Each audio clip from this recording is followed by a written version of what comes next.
அன்பிற்குரிய மாதா தொலைக்காட்சி நேயர்களே, இன்று நாம் சந்திக்கவிருக்கும் ஆலயம்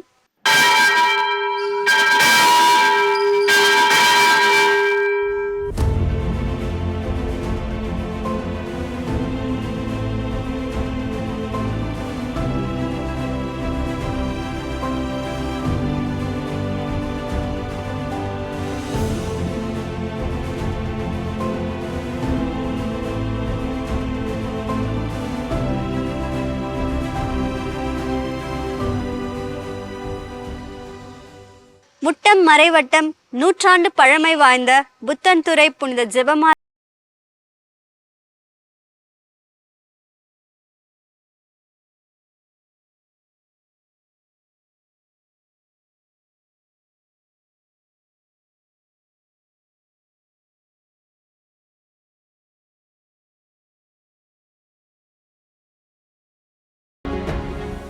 இயேசுவில் அன்பிற்கனிய மாதா தொலைக்காட்சி நேயர்களே, இறைவனின் ஆசிரையும் ஜெபமாலை அன்னையின் அருளையும் பெற்று வாழும் எம் புத்தந்துறை பங்கு சமூகம் மாதா தொலைக்காட்சி வழியாக ஆலயம் அறிவோம் நிகழ்வில் அறிமுகமாவதில் பெருமகிழ்ச்சி அடைகிறது. கோட்டாறு மறை மாவட்டத்தின் வரலாற்று சிறப்புமிக்க பங்குகளில் ஒன்றாக பழம்பெரும் பங்காக விளங்குவது புத்தந்துறை பங்கு சமூகம். ஊரை ஒட்டி ஓங்கி உயர்ந்த தென்னந்தோப்பு வரிசைகள், ஊரின் ஒரு எல்லை முதல் மறு எல்லை வரை என்றும் வற்றாமல் ஓடும் தெளிந்த நீரோடை, அனைவருக்கும் தண்ணீர் வழங்கிய ஊர் அணிகள் என எழிலுற அமைந்ததுதான் புத்தன்துறை. இந்த புத்தந்துறை கிறிஸ்தவ மக்கள் புனித சவேரியார் வருகைக்கு முன்னரே கிறிஸ்தவம் தழுவியதாக பல வரலாற்று சான்றுகள் காணப்படுகின்றன. முத்துத்துறையில் நடைபெற்ற அரசியல் போட்டிகளின் காரணத்தின் நிமித்தம் அங்கு நடைபெற்ற பலதரப்பட்ட பிரச்சனைகளின் கலகத்தின் நிமித்தம் இந்த கார்மணல் துறையைச் சார்ந்த இந்த பரதகுல மக்கள் கிறிஸ்தவம் தழுவக்கூடிய சூழ்நிலைக்கு தள்ளப்பட்டதால் இந்த முத்துத்துறையில் பல வகையான பிரச்சனைகளை இந்த கடற்கரை மக்கள் சந்திக்க வேண்டியது இருந்ததனால் ஜோம்டா குரூஸ் என்ற குதிரை வணிகனின் ஆலோசனையின் பேரில் இந்த மக்கள் போர்ச்சுகீசியர்களிடம் தஞ்சம் புகுந்து அவர்களுடைய ஆயுத உதவியை தேடியதன் நிமித்தம் போர்ச்சுகீசியர்கள் இயேசுவின் வழியில் சென்று இந்த கலகங்களை நீங்கள் எதிர்கொள்ளுங்கள் என்று ஆலோசனை வழங்கியதன் நிமித்தம் 18 பட்டங்கட்டிகள் ஒன்று கூடி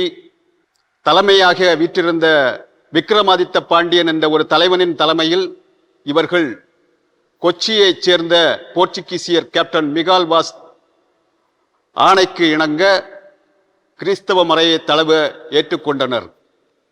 இது 1535 ஆண்டு நடந்த சம்பவம். பள்ளத்துல இருந்து ராஜாக்கமங்கலம் வரைக்கும் இருந்த ஊர் மக்களுக்கு சின்னதா இருக்க ஆலயம் பத்தல, பெருசா புதுசா ஒரு ஆலயம் கட்டணும் அப்படின்னு தீர்மானிச்சாங்க. 1850 வருஷம் பிரான்சிஸ் அப்படிங்கிற இத்தாலி நாட்டு குருவானவரோட தலைமையில ஜெபமாலையில இருக்க மணிகளோட எண்ணிக்கைக்கு ஏத்த மாதிரி 153 அடி நீளமும் 53 அடி அகலமும் இருக்கிற ஒரு ஆலயம் கட்டணும் அப்படின்னு தீர்மானிச்சு அதுக்கான அடிக்கல்லும் நாட்டினாங்க. பெல்ஜியம் நாட்டில் தான் கண்ட காட்சியை மாதிரியே பிரம்மாண்டமான தூண்களுடைய ஒரு ஆலயம் கட்டணும் அப்படின்னு குருவானவர் தீர்மானிச்சாரு. ஆனா ஆலயம் கட்ட ஆரம்பிச்ச கொஞ்ச நாள்லயே குருவானவர் இத்தாலிக்கு வரவழைக்கப்பட்டார். அதுக்கப்புறம் வந்த பங்கு தந்தையர்களுடைய காலத்துல ஆலயம் கொஞ்சம் கொஞ்சமா கட்டப்பட்டது. ஆனாலும் சின்ன சின்ன சிக்கல்கள் ஏற்பட்டதுனால ஆலயம் சுவர் மட்டத்திலேயே நின்னுது. நிக்கோலஸ் கோஸ்தா அப்படிங்கிறவருடைய சொந்த முயற்சியினாலதான் பொழிக்கரை, புத்தன்துறை ஆகிய ஊர் தலைவர்களோட பேச்சுவார்த்தை நடத்தி அன்றைய பங்கு தந்தையான ஜான் பெர்னாண்டோ அவர்களோட ஊர் மக்களும் பேச்சுவார்த்தை நடத்தி பங்கு பணியாளர்களோட ஒத்துழைப்போட திரும்பவும் ஆலயம் கற்ற பணியை ஆரம்பிச்சாங்க. வாரத்துல என்னைக்கு கடலோட வருமானம் அதிகமா இருக்கோ அந்த நாள் வருமானத்தை ஆலயம் கட்டுற பணிக்காக கொடுத்தாங்க. இப்படியே ஆலயம் கட்டுற பணி வேகமா நடந்துட்டு வந்தது. அந்த டைம்ல தான் அருள் தந்தை ஜான் பெர்னாண்டோ அவர்கள் பணியிட மாற்றம் செய்யப்பட்டாங்க. அதுக்கப்புறம் வந்த ஜான் ஃபெரேரா பங்கு தந்தை அவர்களோட காலத்துல ஆலயம் கட்டி முடிக்கப்பட்டு 1902 வருஷம் அர்ச்சிக்கப்பட நாளும் குறிக்கப்பட்டது. அன்றைய கொல்லம் மறைமாவட்ட ஆயர் மேதகு அலோசியஸ் மரிய பென்சிகர் அவர்களால ஆலயத்தோட கோபுரம் கட்டி முடிக்கப்படாமலேயே அர்ச்சிக்கப்பட்டது. தான் ஆயராக பொறுப்பேற்றதுக்கு அப்புறம் தான் அர்ச்சித்த முதல் ஆலயம் இது அப்படிங்கிறதுனால மேதக ஆயர் அலோசியஸ் மரிய பென்சிகர் அவர்களுக்கு புத்தன்துறை ஆலயத்து மேலேயும் இந்த பங்கு மக்கள் மேலேயும் அவ்வளவு பாசம் இருந்தது. அதோட வெளிப்பாடாகவே கடற்கரை கிராமத்துல முதல் நடுநிலை பள்ளி பாலன் ஏசு அப்படிங்கிற பேர்ல 1922 கட்டப்பட்டது. 1916 வருஷம் புத்தன்துறை பங்குல ராஜாக்கமங்கலம் பெரிய காட்டுடன் பிரிந்து தனி பங்காக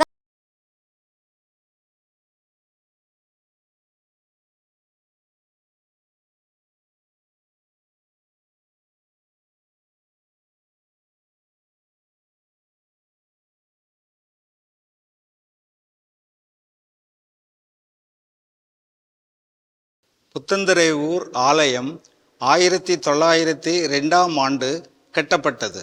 இந்த ஆலயம் பழமையான ஓர் ஆலயம். இந்த ஆலயத்தில் கோபுரம் இல்லாத காரணத்தினால் இந்த ஆலயத்தில் கோபுரம் கட்டுவதற்காக முகப்பு பணியை தொடங்கினார்கள். தொடங்கும் வேளையில் அந்த ஒரு சில தடங்கல்கள் ஏற்பட்டு அதன் மூலமாக முன் சிவர்கள் கோயிலின் முன்பாகம் இடிந்து விழுந்தது. இடிந்து விழும் நேரத்தில் அந்த பணியாட்கள் அனைவரும் அந்த பள்ளத்துக்குள் இருந்த பிறகும் அன்னையினுடைய அருளால் யாரும் எந்தவித பாதிப்பின்றி அவர்கள் வெளியே வந்த பிறகுதான் அந்த சுவர் கீழே விழுந்தது. அதுவரைக்கும் விரிசலாகி நின்றதே தவிர கீழே விழவில்லை. அவர்கள் வெளியே வந்த பிறகு அந்த விரிசல் கீழே விழுந்தது. அப்படி இருக்கும் பொழுது இந்த ஆலயத்தை நாம் இனி எப்படி கட்டப்போகிறோம் என்று நாம் பல கற்பனைகள் மூலம் அன்று இரவே ஒரு ஊர்க்கூட்டம் போட்டு மக்கள் அனைவரும் சேர்ந்து இந்த ஆலயத்தை நாம் இனி என்ன செய்வது, எப்படி கட்டலாம், எப்படி நம்ம கொண்டு வரலாம் என்று யோசித்தார்கள். தற்காலிகமாக பக்கத்தில் ஒரு ஓலை குடிசையான ஒரு ஆலயத்தையும் கட்டினார்கள்.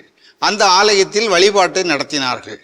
பங்கு தந்தையாக இருந்த சகாயதாஸ் என்பவர் எங்களுக்கு தைரியத்தையும் ஊக்கத்தையும் அளித்து இந்த ஆலயத்தை நாம் கட்டி முடிக்கலாம், நீங்கள் பயப்படாதீர்கள் என்று எங்களுக்கு தைரியத்தை கொடுத்தார்.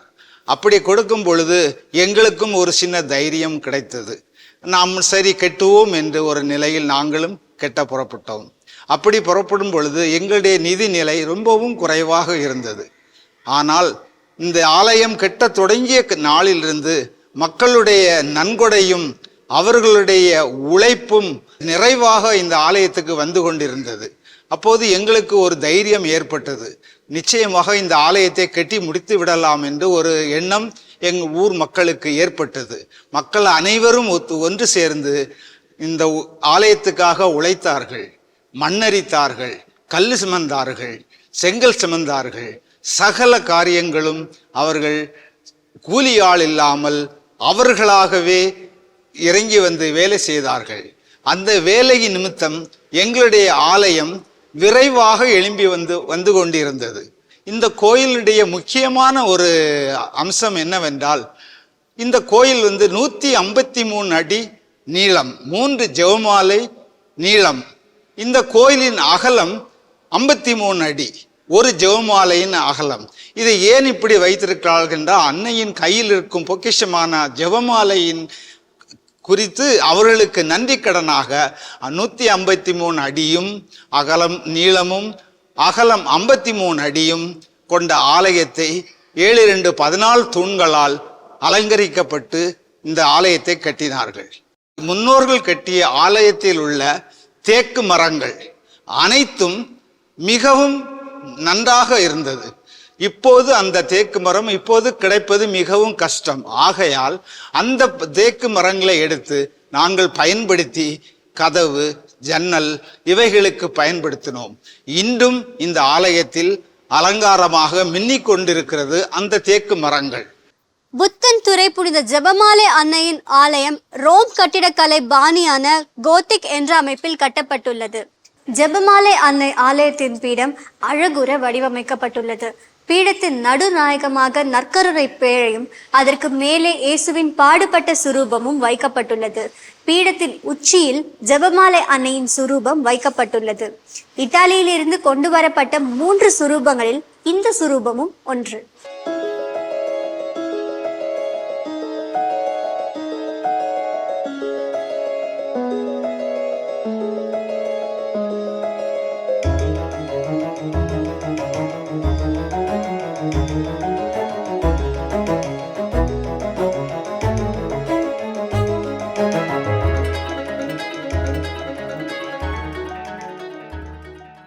ஜெபமாலை அன்னை சுரூபத்தின் வலப்புறம் வியாகுல அன்னை இயேசுவை தன் மடிகளில் தாங்கியவாறு இருக்கும் உருவம் பொறிக்கப்பட்டுள்ளது.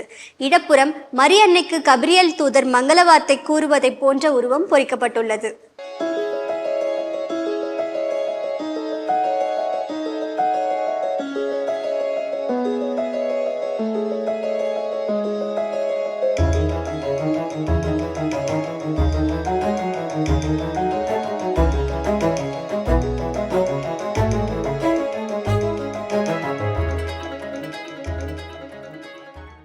எமது புத்தன்துறை பங்கு சமூகமானது 7 ஊர்களுக்கு தாய்ப்பங்காக திகழ்ந்த காலங்களில் 5 ஆண்டுகளுக்கு ஒருமுறை தங்கத்தேர் திருவிழாவானது நடைபெற்று வந்திருக்கின்றது. அதன் பிறகு 1993ஆம் ஆண்டுகளுக்கு பின்னர் தங்கத்தேர் திருவிழாவானது 3 ஆண்டுகளுக்கு ஒருமுறை 10 நாட்கள் மிகவும் சிறப்பான ஆடம்பர திருப்பலியுடன் திருவிழாக்கள் நடைபெற்று வருகின்றது. சாம்பல் திருவிழாவிற்கு முன்னதாக 13 நாட்களுக்கு முன்னதாக வெள்ளிக்கிழமை மாலை 6 மணிக்கு பங்குத்தந்தையின் இல்லத்திலிருந்து கார்மல் மாதா சபையினர் மற்றும் பங்கு பேரவை உறுப்பினர்கள் மற்றும் நிர்வாகிகள், அனைத்து பக்த சபை உறுப்பினர்கள் அனைவரும் பங்குத்தந்தையின் இல்லத்திலிருந்து துவங்கி கொடியை பவனியாக எடுத்து வந்து 6:30 மணிக்கு கொடியேற்ற நிகழ்வுடன் திருவிழாவானது ஆரம்பமாகிறது. முதல் நாள் திருவிழாவானது பங்கு பேரவை உறுப்பினர்களால் சிறப்பிக்கப்பட்டு வருகின்றது. மற்ற 2ஆம் நாள், 3ஆம் நாள், 4ஆம் நாள் திருவிழாக்களானது அன்பியங்கள் மற்றும் பக்த சபைகள் மற்றும் மீனவர் சங்க இயக்கங்கள் அனைவரும் திருவிழா நாட்களை சிறப்பித்து வருகிறோம். 10வது நாள் திருவிழாவானது பொதுமக்கள் அனைவரும் சிறப்பித்து வருகிறோம். 10ஆம் நாள் திருவிழாவானது காலை 6 மணிக்கு தேர் திருப்பலியானது நடைபெறும். அது நிறைவுற்ற பிறகு காலை 8:30 மணிக்கு ஆயரின் தலைமையில் கூட்டு திருப்பலி நடைபெறுகின்றது. திருப்பலி 10 மணிக்கு நிறைவுற்று 10:30 மணிக்கு தங்க தேர் பவனியானது புத்தந்துறை வீதிகளில் நாங்கள் பவனியாக எடுத்து செல்கிறோம். தங்க தேரானது 24 அடி உயரமும் 8 அடி அகலமும் கொண்ட வடிவமைப்பில் வடிவமைக்கப்பட்டுள்ளது. இந்த தங்கத்தேரில் தூய ஜெபமாலை அன்னையின் திரு உருவம் ஏந்தி புத்தந்துறை ஊர்களில் நாங்கள் தெருக்களின் வழியாக வலம் வருகின்றோம். இந்த பவனியானது மாலை 4:30 மணிக்கு அன்னையின் ஆலய வளாகத்தில் நிறைவுறுகிறது. அதன் பிறகு 6:30 மணிக்கு கொடி இறக்கத்துடன் திருவிழாவானது நிறைவு பெறுகிறது. தூய ஜெபமாலை அன்னையின் பாதுகாவலில் இருந்து வரும் புத்தந்துறை பங்கில் ஒவ்வொரு பகுதியில் வாழ் மக்களுக்கு அடைக்கலமாகவும் ஆன்மீகத்தை வலுப்படுத்தும் வண்ணமாக அமைந்திருக்கும் 5 விதமான புனிதர்களின் குருசடி ஆரம்பிக்கப்பட்டுள்ளது. முதலில் புனித தோமையார் குருசடி,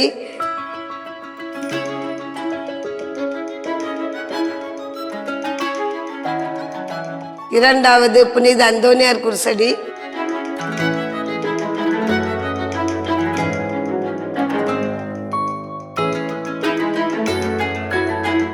மூன்றாவது புனித ஆரோக்கியநாதர் குருசடி,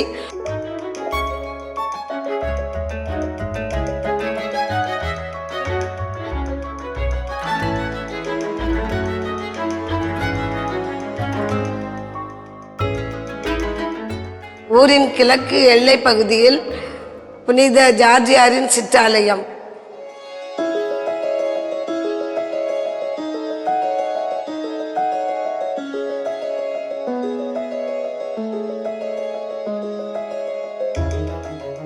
மேலும் வடக்கு திசையில் தூய மிக்கேல் அதிதூதர் குருசடியும் அமைந்துள்ளது.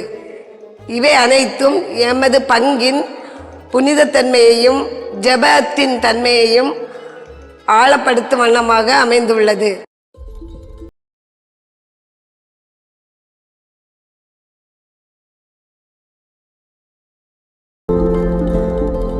தொடக்க காலத்தில் மரத்தால் ஆன கொடிமரம் நிறுவப்பட்டிருந்தது. பங்கின் 100ஆண்டு விழாவினை முன்னிட்டு கான்கிரீட்டால் செய்யப்பட்ட கொடிமரம் நிறுவப்பட்டுள்ளது. இந்த புத்தந்துறை பங்கின் வரலாறு ஆயர் பென்சியர் ஆண்டவரின் நினைவுகள் இல்லாமல் யாராலும் எழுத முடியாது. எம் முன்னோர்களுக்கு அவர் செய்த அளப்பரிய காரியங்களால் இன்றும் எம் மனங்களில் நிறைந்து வாழ்ந்து கொண்டிருக்கிறார்.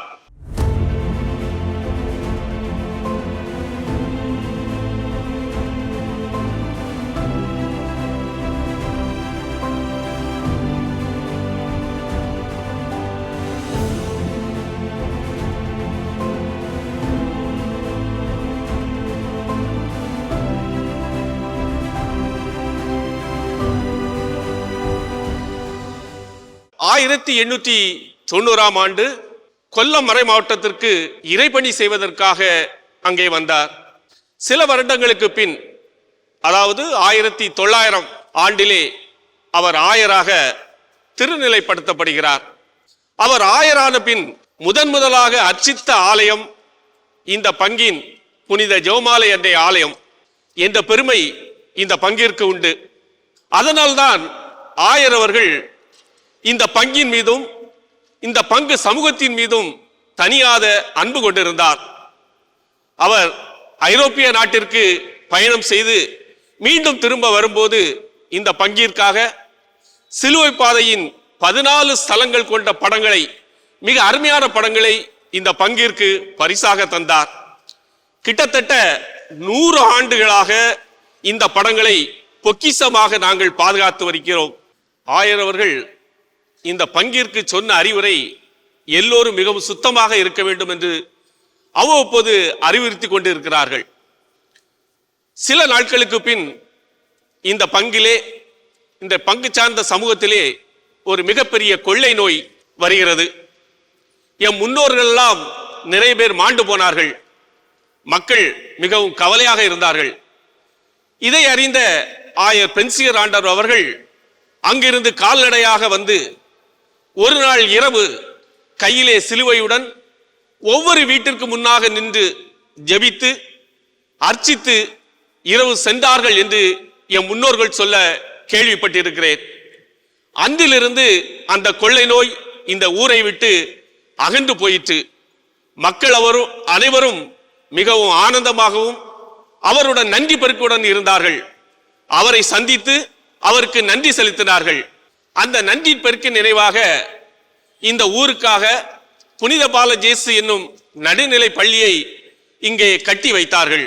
இவ்வாறாக ஆயர் பென்சியருக்கும் இந்த பங்கு மக்களுக்கும் ஒரு ஆழமான உறவு நடைபெற்று கொண்டே இருந்தது. 1942 ஆண்டு ஆகஸ்ட் 17 ஆயர் அவர்கள் மரித்து போனார்கள். மக்களும் மிகுந்த கவலை அடைந்தார்கள். இதன் நினைவாகத்தான் 82 ஆண்டுகளாக அவருக்கு நினைவு செலுத்தி வருகிறோம். அதாவது அன்றைய தினம் ஆகஸ்ட் 17 ஊரில் உள்ள அனைவரும் யாரும் தொழிலுக்கு செல்லக்கூடாது என்ற கட்டுப்பாட்டை கடைபிடித்து 82 ஆண்டுகளாக அவருக்கு நினைவு திருப்பலி செய்து வருகிறோம்.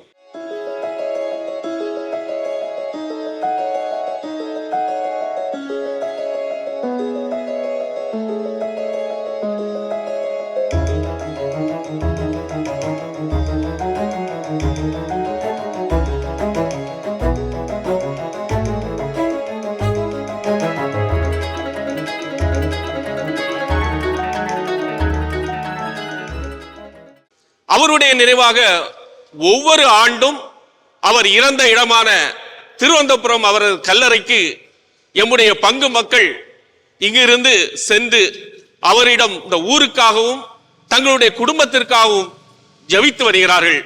இப்போ நான் நிற்கிற இந்த இடம் கார்மல் அன்னையை பாதுகாவலியாக கொண்ட கார்மல் ஹில் மொனாஸ்ட்ரி சர்ச்.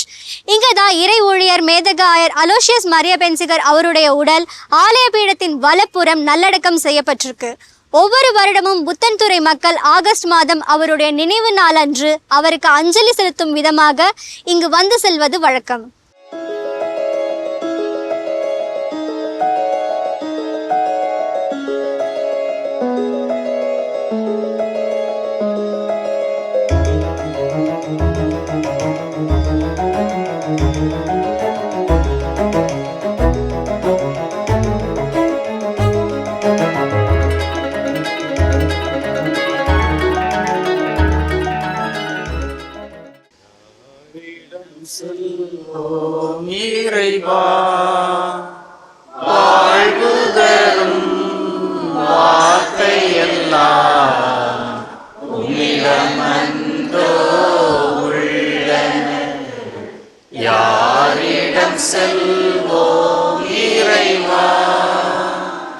நான் ஃபாதர் சகாய் ஆனந்த் கிளமெண்ட், புத்தன்துறை பங்கை சார்ந்தவன். நான் ஒரு பல்லோட்டைன் சபையை சார்ந்த குரு.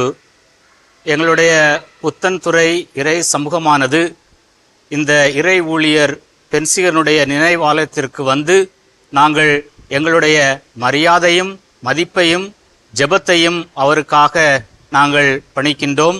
நான் இப்போ நிற்கிற இந்த இடம் திருவனந்தபுரம் வழுதக்காட்டில் இருக்க கார்மல் மொனாஸ்ட்ரி. இந்த இடத்துல தான் இறை ஊழியர் மேதக ஆயர் அலோசியஸ் மரியா பென்சிகர் அவர்களும் அருட்பணியாளர் அதேயு தாத்தோஸும் ஒரே காலத்தில் ஒன்றா வாழ்ந்திருக்காங்க.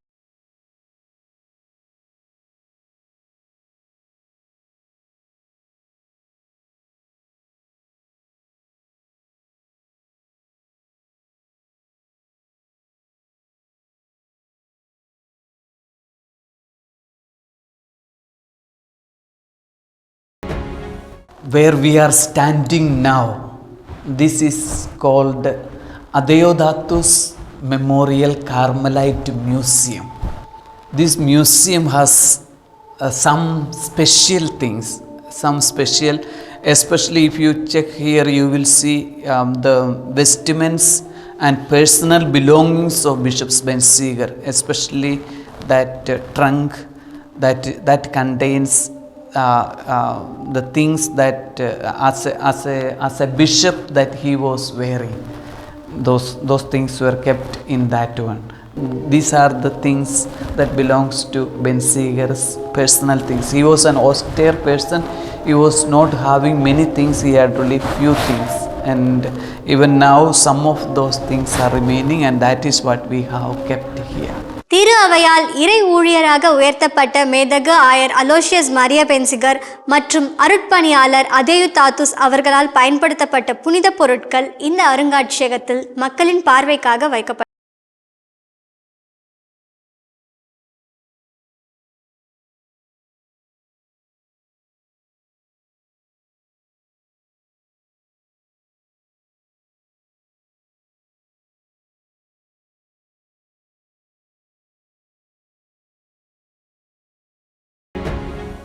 இரண்டாம் வத்திக்கான் சங்கம் கூடுவதற்கு முன்பாக திருப்பலிக்கு பயன்படுத்தப்பட்டு வந்த திரு உடைகள் இந்த அருங்காட்சியகத்தில் மக்களின் பார்வைக்காக வைக்கப்பட்டுள்ளது. எம் புத்தந்துறையின் வரலாற்றை பார்க்கின்ற பொழுது ஆன்மீகத்திலும் கல்வியிலும் பொருளாதாரத்திலும் பண்பாட்டிலும் சிறப்புமிக்க பங்கு சமூகமாக எம் பங்கு சமூகம் திகழ்ந்து கொண்டிருக்கிறது. சிறப்புமிக்க செயல்பாடுகளில் ஒன்றாக ஆயர் பென்சிகர் ஆண்டவரின் பாச மிகுந்த மக்களாக எம் மக்கள் இருக்கிறார்கள்.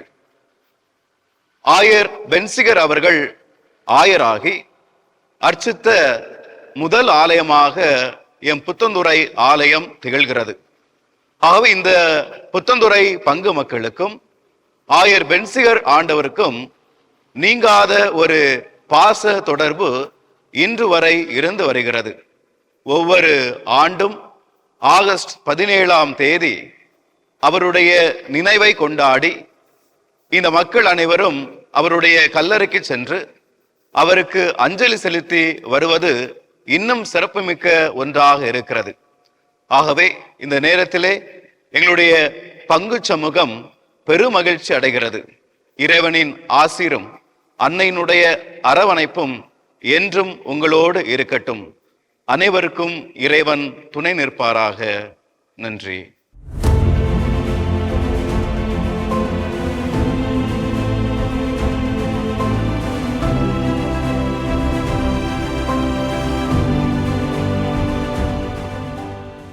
நூற்றாண்டை கடந்தும் அழகுடன் நிற்கும் புத்தன்துறை புனித ஜெபமாலை அன்னையின் ஆலயம் கன்னியாகுமரியிலிருந்து 17 கிலோமீட்டர் தொலைவிலும், நாகர்கோவில் பேருந்து நிலையமான வடச்சேரியிலிருந்து 11 கிலோமீட்டர் தொலைவிலும், அருகில் உள்ள விமான நிலையமான திருவனந்தபுரத்திலிருந்து 80 கிலோமீட்டர் தொலைவிலும் அமைந்துள்ளது.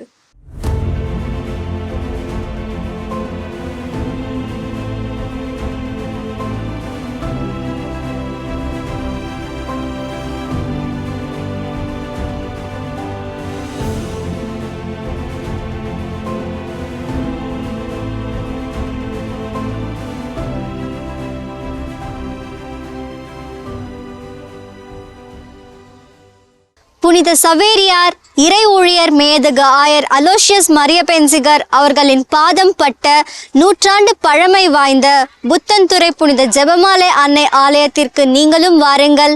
இறை ஆசிரை பெற்று செல்லுங்கள். இயேசுவுக்கே புகழ். மரியே வாழ்க.